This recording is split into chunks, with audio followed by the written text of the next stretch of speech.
Navy દિવસ છે. Navy દિવસ પર આપણે સીધા પહોંચે મહારાષ્ટ્ર કે જ્યાં નેવી દિવસની ઉજવણી થઈ રહી છે. પ્રધાનમંત્રી ત્યાં પહોંચ્યા છે. દિલ ધડક રેસ્ક્યુ, દિલ ધડક જે નેવી કરતી હોય છે એનો રિહર્સલ થઈ રહ્યું છે. આપ જોઈ રહ્યા છો સીધા દ્રશ્યો, મોક ડ્રિલ થઈ રહી છે સિંધુદુર્ગમાં. और दूसरी तरफ आप देख रहे हैं कि नौसेना सर्च एंड रेस्क्यू का ऑपरेशन कैसे करती है. भारतीय नौसेना इस आक्रमण कार्रवाई के साथ में सागर में जीवन रक्षा के लिए भी तत्पर रहती है. मंच के सामने इस समय आप जो हेलीकॉप्टर देख रहे हैं वो एएलएच हैं जो सर्च एंड रेस्क्यू का प्रदर्शन कर रहे हैं. परिस्थितियों को ध्यान में रखते हुए रक्षा टोकरी या रक्षा पट्टिका का प्रयोग किया जाता है. इस समय बंधक को छुड़ा लिया गया है मरीन कमांडोज के द्वारा और लाइट सपोर्ट व्हीकल जो बंधक को सुरक्षित स्थान पर ले जाने के लिए पोस्ट पर पहुंच चुकी है.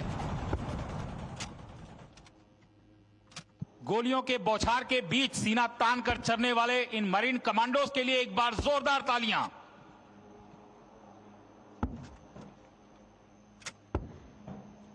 Ladies and gentlemen, the ship in front of you is INS Vinash from the Killer Squadron. The predecessor of these ships created history on the 4th of December 1971 when they rained fire onto Karachi, setting the port ablaze. Their actions are what we commemorate as Navy Day each year. We will now witness surface-to-surface missile or SSM launch demonstration by INS Vinash. The missile launch is simulated by firing flares from the missile vessel. Surface-to-surface missiles are the lethal armament used by ships to neutralize enemy surface targets above the water surface and on land. देवी और सज्जनों, अब मैं आपका ध्यान मंच के ठीक सामने दाहिनी तरफ बढ़ रही युद्धपोत की तरफ आकर्षित करना चाहूंगा. यह आईएनएस विनाश है जिसके कमान कर रहे हैं लेफ्टिनेंट कमांडर आदित्य तोमर. यह युद्धपोत सतह से सतह पर मिसाइल को लॉन्च करने का प्रदर्शन कर रही है. मिसाइल लॉन्च को फ्लेयर्स दागकर इंगित किया जा रहा है. इन्हीं किलर स्क्वाड्रन के युद्धपोतों ने 4 दिसंबर 1971 को आज ही के दिन कराची पर मिसाइल दागी थी, जिससे लगी भीषण आग पाकिस्तानी 7 दिन तक बुझा नहीं पाए थे. इसके पीछे आईएनएस विपुल है जिसे कमान कर रहे हैं कमांडर भूपेंद्र सिंह. हेलीकॉप्टर युद्धपोतों को त्वरित गति से संसाधनों को पहुंचाकर समुद्र में इनकी कार्य क्षमता को मजबूती प्रदान करते हैं.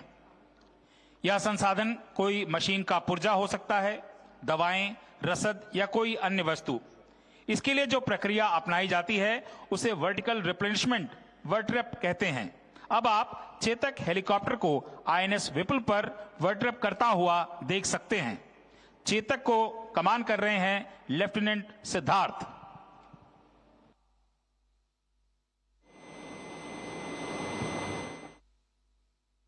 As you can see, the Chetak helicopter will carry out replenishment in front of you.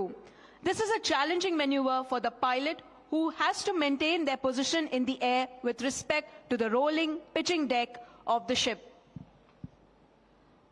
Speaking of submarines, one of the most potent threats that we face at sea is the enemy submarine. Therefore, during our operations, the Indian Navy invests significant efforts in hunting these underwater predators.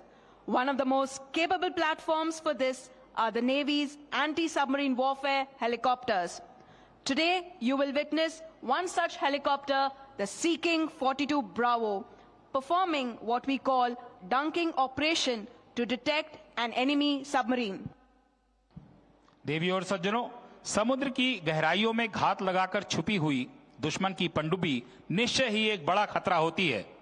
Anti submarine helicopter in submarine को खोजने के लिए सोनार body को पानी में उतारकर sound navigation and ranging का प्रयोग करते हैं.